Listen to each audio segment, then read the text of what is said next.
What is up everyone? In today's video I am going to show you how to fix screen won't turn on in Narza 70 Pro. So let's start the video. First of all,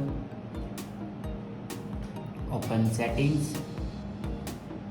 In settings, scroll down and here you can see the option system and update. Now click on it and then click on backup and reset. Now click on reset phone and click on reset all settings. Now here enter your password for reset your all settings. After reset all the settings, then go back and click on erase all data. Now enter your password for erase your all data. Erase all data basically means factory data reset. It will remove all the data in your device like photos, videos, documents. Everything will be removed in your device.